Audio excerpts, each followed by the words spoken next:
Last lecture में मैंने आपको 25 क्वेश्चन करा दिए थे नीट के जो 30 ईयर्स में आ रहे थे।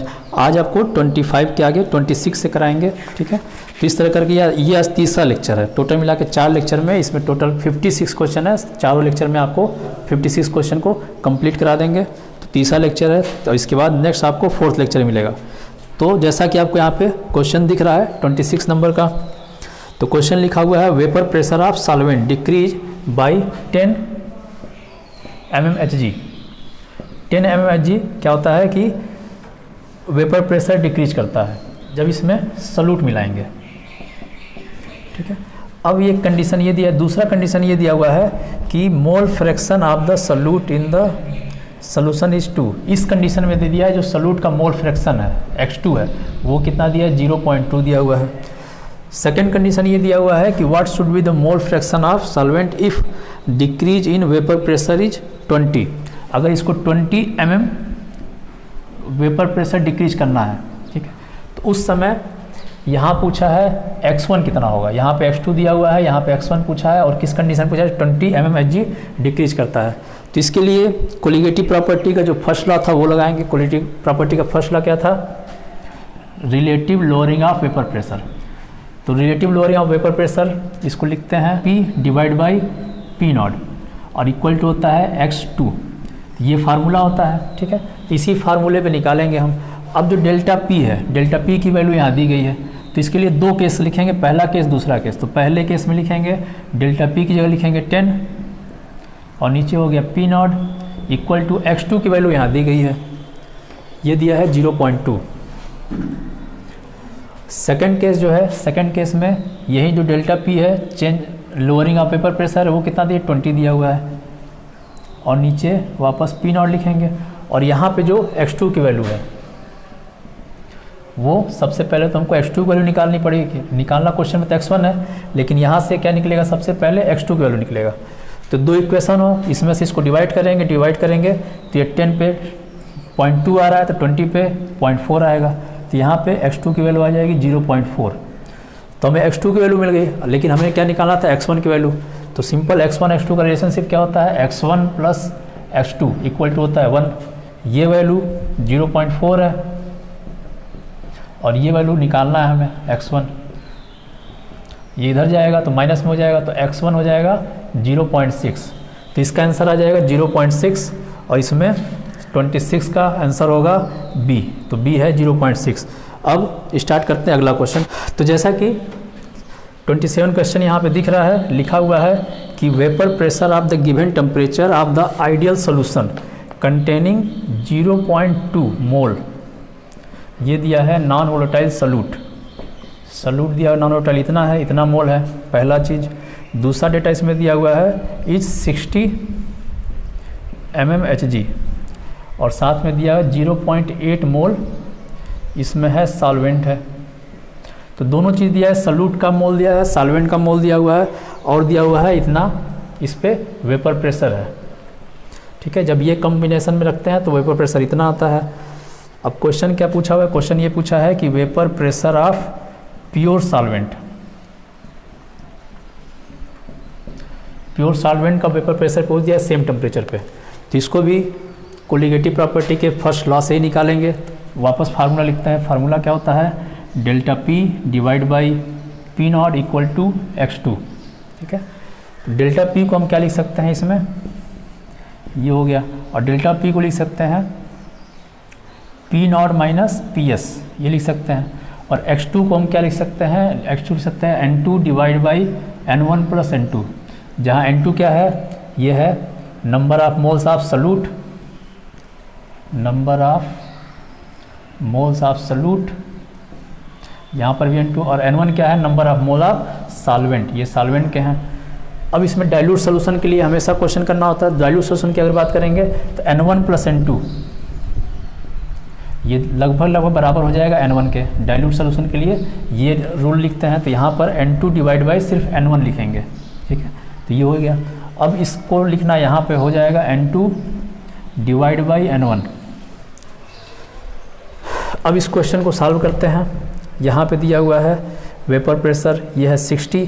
तो ये जो 60 वेपर प्रेशर दिया हुआ है, ये दिया हुआ है इसका सॉल्यूशन का, तो लिखेंगे पी नॉट माइनस यहाँ हो गया 60 divide by P not equal to N2 यहाँ पे दिया हुआ है, ये सॉल्यूट है, यही होता है 2, और जो सॉल्वेंट होता है इसको मानते हैं 1, तो यहाँ लिख देंगे 0.2 और डिवाइड बाई, या फिर यहाँ पे पूरा ही कर देंगे तो ज़्यादा आसान हो जाएगा क्योंकि दोनों मिला के 1 हो जा रहा है, तो कभी भी ज़्यादा सिंपल अगर हो रहा है तो पूरा ये लिख लेंगे, ठीक है। तो हो जाएगा 0.2 प्लस 0.8, तो ये टोटल वैल्यू हो गई 0.2, ये दोनों मिलके हो गया 1। अब ये मिल गया, ये इक्वेशन मिल गया, अब इसे सॉल्व करना है, तो यहाँ पे लिखेंगे वापस P not minus 60 divide by P not equal to 0.2। अब इसका मल्टीप्लाई इधर होगा, यहाँ ऊपर लिख देते हैं इसके आगे का, तो इसके बाद यहाँ पे है P not minus 60 equal to P not का यहाँ मल्टीप्लाई हो जाएगा तो 0.2 पी नॉट हो गया।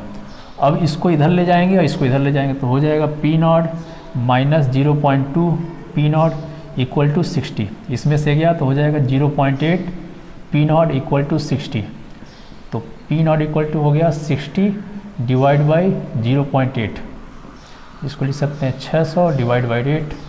अब इसको सॉल्व करेंगे तो सबसे पहले तो 2 से मल्टीप्लाई करेंगे तो 2 हो गया, डिवाइड करेंगे 2 और 3, इसको कर देंगे तो हो जाएगा 100, ये पूरा आ जाएगा 75, 4 से इसको कर देंगे तो 25 हो गया 75 mmHg। तो प्योर सॉल्वेंट का जो वेपर प्रेशर होगा वो हो जाएगा 75 mmHg। तो इसमें जो आंसर है, इसका आंसर है सी, तो 27 का जो आंसर आ जाएगा सी आ जाएगा 75 mmHg। तो ये हो गया। अब करते हैं 28 वाला क्वेश्चन। तो जैसा आपको यहाँ पे डिस्प्ले हो रहा है 28 क्वेश्चन, इसमें दिया हुआ है सबसे पहले तो बेंजीन दिया हुआ है कि बेंजीन का वेपर प्रेशर कितना दिया है 1 to 1.8 mmHg। अब इसमें जो सॉल्यूट मिलाते हैं, सॉल्यूट है 15 ग्राम सॉल्यूट है जो कि है नॉन वोलेटाइल सॉल्यूट, और कितने मिलाते हैं इसमें साथ में जो बेंजीन है 250 ग्राम बेंजीन में मिलाते हैं। तो जो सॉल्यूशन बना सॉल्यूट 15 ग्राम और जो सॉल्वेंट है बेंजीन यहाँ पे है और वो है 250 ग्राम, तो इससे एक सॉल्यूशन बना, और सॉल्यूशन बनने के बाद जो वेपर प्रेशर आया वो घट गया और कितना हो गया 120.2 mmHg, ठीक है। तो पहले प्योर बेंजीन की बात करेंगे तो उसका जो वेपर प्रेशर है 121.8 mmHg है, लेकिन जो इसका सॉल्यूशन बनाते हैं सॉल्यूशन में वेपर प्रेशर इतना होता है। तो कैलकुलेट क्या करना है, कैलकुलेट ये करना है मॉलिक्यूलर वेट ऑफ सॉल्यूट का मॉलिक्यूलर वेट कैलकुलेट करना है, और जो सॉल्वेंट है उसका मॉलिक्यूलर वेट दे दिया है 78, ठीक है। तो इसको सॉल्व करते हैं। सेम क्वेश्चन वेपर प्रेशर पे भी सॉल्व होगा ये भी। तो P not minus P S divide by P not equal to लिख देंगे x2। अब इसमें जो पी नॉट है ये बेंजीन प्योर सॉल्वेंट है तो यही वैल्यू पी नॉट का हो गया, जो पी एस है सॉल्यूशन हो गया, तो सॉल्यूशन का ये वेपर प्रेशर दिया हुआ है पी एस हो गया, ठीक है। तो यहाँ लिख देंगे, यहाँ लिखेंगे 1 to 1.8 माइनस पी एस हो गया पूरे सॉल्यूशन का, तो ये हो गया 120.2 और डिवाइड बाई वापस पी नॉट दिया है तो 1 to 1.8 ये वैल्यू हो गया। अब x2 को लिखना है तो x2 को हम क्या लिख सकते हैं वापस n2 divide by n1 plus n2। Solute होता है, सॉल्यूट के लिए 2 लगाते हैं, सॉल्वेंट के लिए 1 लगाते हैं। तो यहाँ सॉल्यूट की बात करते हैं, सॉल्यूट क्या है, ये है 15 ग्राम है, तो ऊपर लिखते हैं मास और डिवाइड बाई मोलर मास को हम लिख देते हैं m, इसको भी इतना ही लिख सकते हैं n2 बाई n1 करके करेंगे सॉल्व। दूसरा n1 अब करना है, तो n1 की जगह क्या है, ये सॉल्वेंट है, तो सॉल्वेंट है बेंजीन, और बेंजीन का जो मास दिया हुआ है यहाँ दिया है 250 ग्राम, तो लिख देंगे मास 250, और उसके बाद ऊपर की तरफ लिखेंगे इसका मोलर मास, और मोलर मास भी दिया हुआ है क्वेश्चन में कितना है 78। तो टोटल ये क्वेश्चन हुआ, इसमें इस तरह ये सॉल्व हो गया, ये हो गया 15 into 78 divide by 250 into small M क्या है, मॉलिक्यूलर मास ऑफ सॉल्यूट है। अब इसको सॉल्व करेंगे, पहले इसको 5 से डिवाइड करते हैं, ये आ गया, ठीक है। इसमें से ये माइनस करेंगे तो ये हो गया 0.6, 1 to 1.8 equal to 3 into 78 divide by 50 m। अब m को इधर ले आते हैं तो m इक्वल टू हो जाएगा 3 इंटू 78 डिवाइड बाई 50, ये ऊपर चला जाएगा 1 to 1.8 और डिवाइड बाई 1.6। तो आप इसे कैलकुलेट कर लेंगे, ये आपका हो गया मॉलिक्यूलर मास ऑफ सॉल्यूट। तो इस तरीके से निकलेगा और इसका जो आंसर आएगा पूरा कैलकुलेशन के बाद वो आ जाएगा 356.2 ग्राम पर मोल, ये आंसर आ जाएगा। और ये आंसर है इसका ए। तो 28 का जो आंसर होगा ए होगा। अब देखते हैं 29 क्वेश्चन। तो अगला है 29 क्वेश्चन। तो 29 क्वेश्चन में पूछा है अकॉर्डिंग टू राउल्ट लॉ, जैसा आप क्वेश्चन में दिख भी रहा है, according to Raoult law relative lowering of vapour pressure of solution is equal to. तो रिलेटिव सेम ये क्वेश्चन हो गया, रिलेटिव लोअरिंग इसी को बोलते हैं। तो relative lowering of vapour pressure of solution किसके इक्वल होता है? तो ये होता है मोल फ्रैक्शन ऑफ सोल्यूट के। तो इसमें जो आंसर हो जाएगा 29 का mole fraction of solute, answer C. 29 का हो जाएगा सी, ठीक है। अब बात करते हैं 30 का। तो 30 नंबर क्वेश्चन दिया हुआ है कि relative lowering of vapour pressure, same इसी की बात कर रहा है, relative lowering of vapour pressure is equal to ratio of. तो इसमें रेशियो पूछा, तो इसका रेशियो क्या होगा? इसकी जगह हम ये लिख सकते हैं। तो ऊपर की तरफ जो होता है ये है number of moles of solute, नीचे की तरफ क्या है? Number of moles of solute plus solvent, या फिर इसको लिख सकते हैं टोटल नंबर ऑफ मोल्स, ठीक है। तो इसमें जो ऑप्शन दिया है, पहला ऑप्शन दिया है solute molecules to solvent molecule, तो पहला नहीं होगा। दूसरा है solute molecule to total number of molecules, तो सेकंड इसका बी से हो जाएगा कि ऊपर की तरफ क्या लेते हैं? सॉल्यूट लेते हैं और नीचे की तरफ क्या लेते हैं? सॉल्यूशन लेते हैं। तो 30 का आंसर हो जाएगा बी। तो नेक्स्ट क्वेश्चन है an ideal solution is form when इस कंपोनेंट दिया है कि there is no volume change on mixing. तो अगर आइडियल सॉल्यूशन बनता है तो आइडियल सॉल्यूशन के लिए जो कंडीशन होता है, 3 कंडीशन होता है, डेल्टा वी मिक्सिंग, दूसरा होता है डेल्टा एच मिक्सिंग, तीसरा होता है डेल्टा एफ मिक्सिंग। ये तीनों वैल्यू क्या होती है? 0 होती है आइडियल सॉल्यूशन के लिए। तो इससे पहला ही ऑप्शन सही हो जाएगा कि there no volume change on mixing, दूसरा दिया है नो एंथैल्पी चेंज, तीसरा दिया बोथ, आंसर हो जाएगा इसमें सी। तो सी आंसर में क्या दिया? पहला और दूसरा, ये दोनों चीज़ें कम दिया हुआ है, तो आंसर हो जाएगा इसका सी। 32 में क्या पूछा हुआ है कि all form ideal solution except, इसमें से कौन सा आइडियल सॉल्यूशन का एग्जांपल नहीं है? तो आइडियल सॉल्यूशन और नॉन आइडियल सॉल्यूशन 2 टाइप के सॉल्यूशन होते थे। नॉन आइडियल में भी 2 टाइप के थे, एक था पॉजिटिव डेविएटेड और दूसरा था निगेटिव डेविएटेड। तो इन तीनों के लिए एक मैंने अलग से वीडियो बनाया था जिसमें उसका ट्रिक बताया था कि कैसे हम जानेंगे इसमें कौन सा जो सॉल्यूशन है, कौन सा आइडियल सॉल्यूशन है, कौन सा पॉजिटिव डेविएटेड है और कौन सा निगेटिव डेविएटेड है। तो यहाँ पर जो डी ऑप्शन है, डी ऑप्शन दिया हुआ है C2H5I और इसके साथ जो कॉम्बिनेशन है दूसरा C2H5OH, ये जो है आइडियल सॉल्यूशन का एग्जाम्पल नहीं है, ठीक है। क्यों नहीं है? क्योंकि इसमें अल्कोहल है और अल्कोहल जिस भी कंपोनेंट में रहता है वो क्या होता है? Positive deviated non ideal solution होता है। तो ये वाला हो जाएगा positive deviated non ideal solution. तो इसका आंसर हो गया डी। Question number 33। तो 33 में क्या दिया हुआ है कि एक क्वेश्चन, एक कंपोनेंट दिया है Al2SO4 का होल थ्राइस और उसके अलावा 4 ऑप्शन दिए गए हैं। तो इसमें पूछा है किसका 1/2 फैक्टर इसके बराबर होगा, ठीक है। इन चारों ऑप्शन में से किसका 1/2 फैक्टर इसके बराबर होगा। तो अगर इसको वाटर में सॉल्युबल करते हैं, वाटर में डिजॉल्व करते हैं, तो वाटर में डिजॉल्व करने पे इसमें एल्युमिनियम के 2 आयन बनेंगे, 2 एल्युमिनियम के आयन बनेंगे और SO4 के 3 आयन बनेंगे, ठीक है। तो 1/2 फैक्टर अगर निकालते हैं, आई निकालते हैं, तो आई की वैल्यू इसके लिए हो जाएगा 5। जितने नंबर ऑफ आयंस में डिसोसिएट होता है उतना ही इसका आंसर हो जाता है। अब इन चारों ऑप्शन में से देखना है किसकी वैल्यू 5 आ रहा है। तो सबसे पहला ऑप्शन दिया हुआ है K3FeCN6, ये हो गया। इसको अगर डिसोसिएट करते हैं वाटर में या फिर किसी भी सॉल्वेंट में इसको डिजॉल्व करते हैं तो 3 आयन इसके बनेंगे पोटेशियम के और 1 आयन इसका बनेगा, टोटल इसकी वैल्यू आएगी 4। बी ऑप्शन है, इसमें जो है इसके 4 बनेंगे। जो सी है, सी में बन जाएंगे 5, K4FeCN6, इसमें बनेंगे टोटल 5। तो इसकी वैल्यू और इसकी वैल्यू सेम होगी, दोनों के लिए 1/2 फैक्टर सेम होगा। 4 पोटेशियम के आयन बनेंगे और 1 इस कॉम्प्लेक्स कंपाउंड के आयन बनेंगे।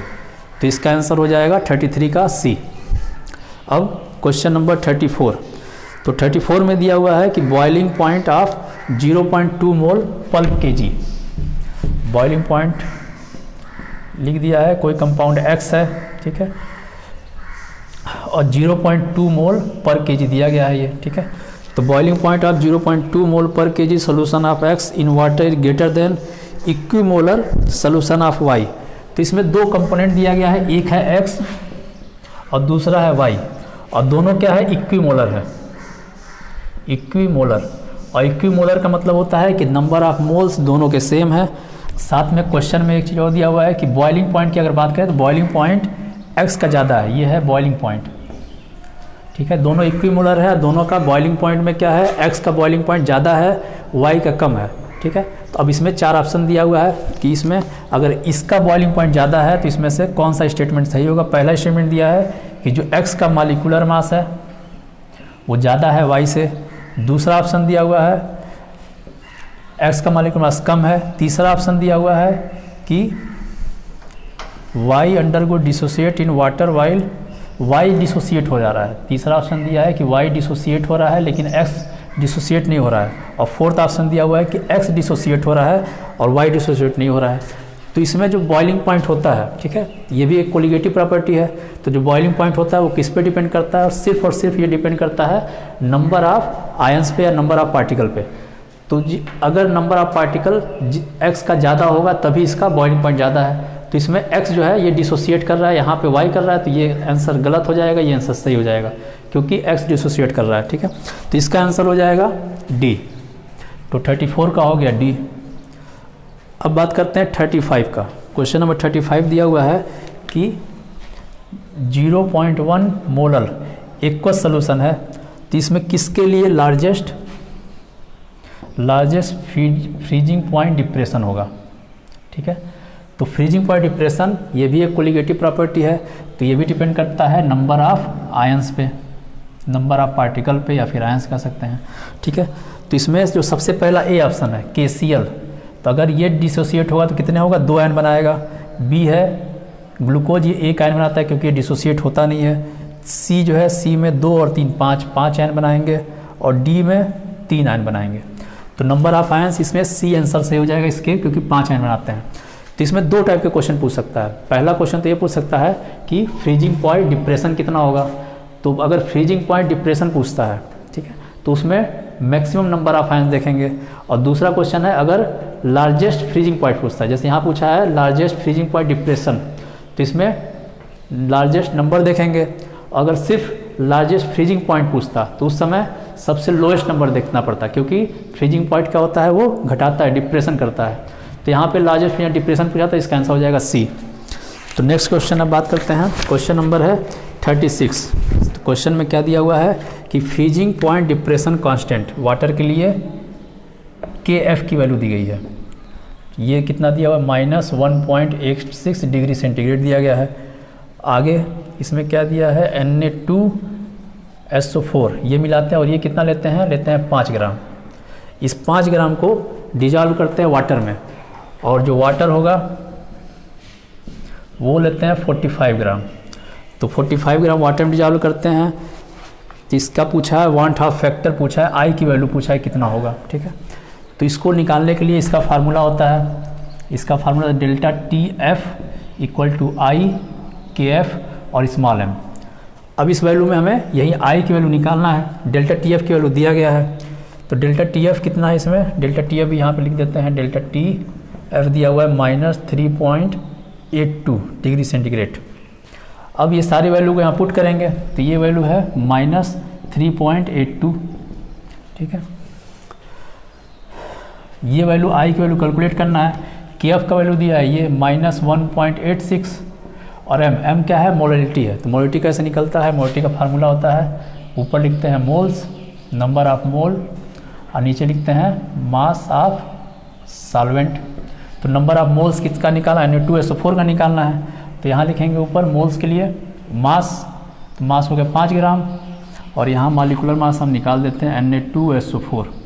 तो इसका अगर मॉलिक्यूलर मास निकालना होगा, सोडियम का होता है 23 × 2 प्लस सल्फर का होता है 32, और ऑक्सीजन का होता है 16 × 4।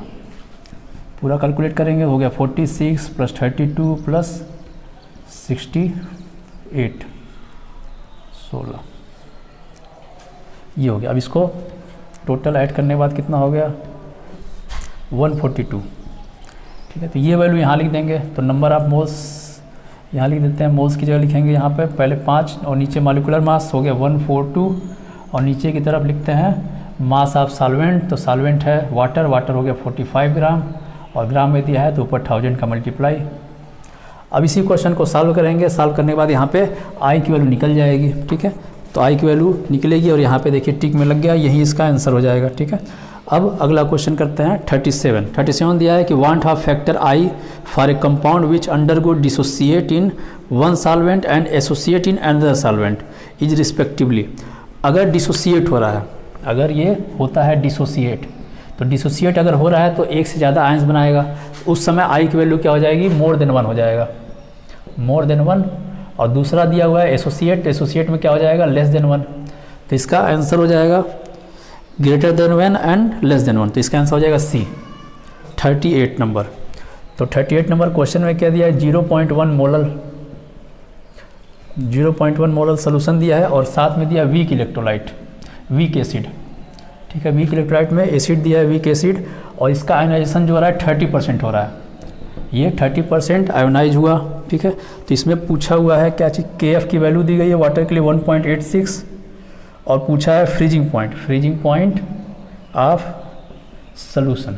ठीक है, ये निकालना है कि फ्रीजिंग पॉइंट क्या होगा। ठीक है, तो इसको निकालने के लिए सबसे पहले तो जो वीक एसिड है उसको पहले डिसोसिएट करेंगे और डिसोसिएट करने के बाद उसके आई की वैल्यू निकालेंगे, क्योंकि यहाँ जो फार्मूला लगेगा, यहाँ फार्मूला लगेगा delta TF equal to I KF और M। तो इसमें क्या क्या वैल्यू दिया गया है ये यहाँ पे देख के, यहाँ पे वैल्यू को सबसे पहले लिख देते हैं। तो यहाँ पे सबसे पहले तो KF की वैल्यू दी गई है, यहाँ पे 1.86 स्मॉल m मोलेरिटी है, इसकी वैल्यू दी गई है 0.1 और चेंज इन टेम्परेचर यही पूछा गया है। ठीक है, तो ये पूछा गया, तो एक ये आई की वैल्यू अगर निकल गए तो फिर इसको आसान हो जाए करना। तो आई की वैल्यू कैसे निकलेगा, 30% डिसोसिएशन है, तो इसको निकालने का 2 तरीका है। पहला तरीका, जैसे अगर लेते हैं एसिड, ये ले लिए, और अगर ये डिसोसिएट हो रहा है तो क्या बनाएगा, एक तो बनाएगा H+ और दूसरा बनाएगा A-। इनिशियल केस में इसको मान लेते हैं 1 मोल है, अगर ये 1 मोल है तो ये कितना होगा 0 और 0, क्योंकि इनिशियल केस में डिसोसिएशन हुआ ही नहीं। लेकिन एट इक्विलिब्रियम पे, जब टाइम t है इक्विलिब्रियम पे, इसका डिसोसिएशन मान लेते हैं कितना होता है, अल्फा मान ली, तो वो दिया 30%। तो अगर 30% डिसोसिएशन हो रहा है तो एक का अगर 30% निकालेंगे तो होगा 0.3, तो इतना डिसोसिएट हुआ। तो अगर इतना ही डिसोसिएट हो रहा है तो H+ आयन कितना बनेगा, 0.3 बनेगा और A- भी 0.3 बनेगा। अब इसके लिए अगर आई की वैल्यू निकालेंगे तो डिसोसिएशन के बाद number of ions divide by dissociation के पहले, तो डिसोसिएशन के बाद ये टोटल आयंस है, इसको जोड़ देंगे 1 - 0.3 प्लस 0.3 प्लस 0.3 और डिवाइड बाय क्या है, डिसोसिएशन पहले कितना है 1 है, तो 1 हो गया। तो टोटल इसको जोड़ने के बाद जो वैल्यू आई कितना है, 3 से 3 कट गया, ये हो गया 1.3 डिवाइड बाई 1, तो इसको हो गया 1.3, तो ये आई का वैल्यू निकल गया। अब यही आई की वैल्यू यहाँ पुट कर देंगे तो डेल्टा TF की वैल्यू आ जाएगी, इसके पूरे कैलकुलेशन डेल्टा TF की वैल्यू आ जाएगी। अब इस वैल्यू को जो है निकाला गया, इसका एक डायरेक्ट फार्मूला भी होता है आई निकालने का, तो आई इक्वल टू होता है 1 प्लस ब्रैकेट में लिखते हैं n-1 और साथ में लिखते हैं यहाँ पे अल्फ़ा। ठीक है, या n क्या है, वो कितने आयनों में डिसोसिएट हो रहा है, जैसे HI है तो 2 आयन बनाता है, तो यहाँ वैल्यू हो जाएगी 2। इसको सॉल्व भी करके दिखा देते हैं, 1 प्लस इसकी वैल्यू 2 - 1 और अल्फ़ा 30% दिया हुआ है, तो 30% को लिखते हैं 0.3। इसको भी सॉल्व करेंगे तो 1.3 आएगा। तो ये 2 तरीका है सॉल्व करने का। प्रीवियस वीडियो में आपको लेक्चर 14 में इसके बारे में पूरा डिटेल मिल जाएगा कि कैसे कैसे ये वैल्यू आया है, कैसे कैसे निकाला गया है। ठीक है, तो 39 नंबर क्वेश्चन दिया हुआ है, जैसे यहाँ लिखा हुआ है कि 200 ml एक्वस सोल्यूशन दिया, ये सोल्यूशन हो गया और इसमें क्या मिला रहे हैं, प्रोटीन मिला रहे हैं। प्रोटीन कितना है, 1.26 ग्राम प्रोटीन है। ठीक है, और टेम्परेचर दिया गया है 300 केल्विन, ये टेम्परेचर है। ऑस्मोटिक प्रेशर पाई, ये भी दिया 2.57 × 10⁻³ बार, ये वैल्यू भी दे दिया है। आर का वैल्यू दिया है 0.083, ये सारे वैल्यू दिए गए हैं। पूछ क्या रहा है, पूछा हुआ है मोलर मास ऑफ प्रोटीन का मोलर मास कितना होगा, ये पूछा गया है। तो यहाँ पे भी ऑस्मोटिक प्रेशर दिया है, तो ऑस्मोटिक प्रेशर वाला फार्मूला लगा देना है, तो पाई = ICRT, ये फार्मूला होता है। अब आई की वैल्यू यहाँ पे 1 हो जाए, क्योंकि प्रोटीन क्या होता है, नॉन इलेक्ट्रोलाइट होता है, तो नॉन इलेक्ट्रोलाइट के लिए आई की वैल्यू 1 होगी। तो यहाँ पे इसको सॉल्व करते हैं, पाई की जगह ये दिया हुआ है, पाई का वैल्यू हो जाएगा 2.57 इंटू 10⁻³ आई की वैल्यू लिख देंगे 1। अब यहाँ पे सी क्या है, कंसंट्रेशन है, तो कंसंट्रेशन का ऊपर लिखते हैं नंबर ऑफ मोल्स, मोल को लिखते हैं मास, तो मास दिया है 1.26 डिवाइड बाई मोलर मास को मान लेते हैं m2, क्योंकि यही हम कैलकुलेट करना है, और डिवाइड बाई क्या होता है, वॉल्यूम ऑफ सोल्यूशन, तो सोल्यूशन का वॉल्यूम कितना दिया है 200, तो लिख देंगे मल्टीप्लाई 200, और ml में दिया है तो इसमें 1000 का ऊपर मल्टीप्लाई भी होगा, तो ये सी की वैल्यू हो गई। अब आर और टी की वैल्यू यहाँ दिया हुआ है, मल्टीप्लाई 0.083 आर का वैल्यू हो गया, और टी दिया है 300 केल्विन, यहाँ 300 हो गया, ठीक है। इसी पूरे को सॉल्व करेंगे तो यहाँ पे m की वैल्यू आ जाएगी, m को इधर कर देते हैं, तो m2 हो गया, ये इधर चला जाएगा, तो हो जाएगा 1.26 इंटू 1000 इंटू 0.083 इंटू 300, और डिवाइड बाई ये वैल्यू नीचे आ गया, ये 200 तो नीचे था ही, इस वैल्यू को भी लिख देंगे 2.57 इंटू 10⁻³ इस पूरे वैल्यू को अगर सॉल्व करेंगे तो सॉल्व करने के बाद आएगा ये ग्राम में, ग्राम पर मोल लिख सकते हैं इसको, ठीक है। तो ये आ जाएगा m2 की value, molecular mass of protein, ठीक है। तो ये आपका क्वेश्चन नंबर था 39। अब क्वेश्चन नंबर है 40। तो क्वेश्चन नंबर है 40 दिया हुआ है कि एक सोल्यूशन है ऑफ सुक्रोज का एक सोल्यूशन बनाते हैं, और सुक्रोज का मॉलिक्यूलर मास 342 दिया गया है इसमें, साथ में ये डिजॉल्व होता है 68.5 ग्राम सुक्रोज, इतना लेते हैं सुक्रोज का, इतना लेते हैं मास, इतने ग्राम का सुक्रोज है, और इसको 1000 ग्राम वाटर के अंदर डिजॉल्व कर देते हैं। तो पूछा क्या है, फ्रीजिंग पॉइंट पूछ दिया है, सोल्यूशन का क्या होगा, और साथ में दिया है KF की वैल्यू दी गई है वाटर के लिए 1.86, ठीक है। तो इसको भी डायरेक्ट फार्मूले पे भी सॉल्व किया जा सकता है, तो होता है delta TF equal to I KF into small M क्या है, मोलल है, मोलरिटी है, ठीक है। तो इस फार्मूले से निकालेंगे हमें, ठीक है, यही वैल्यू पूछा गया है।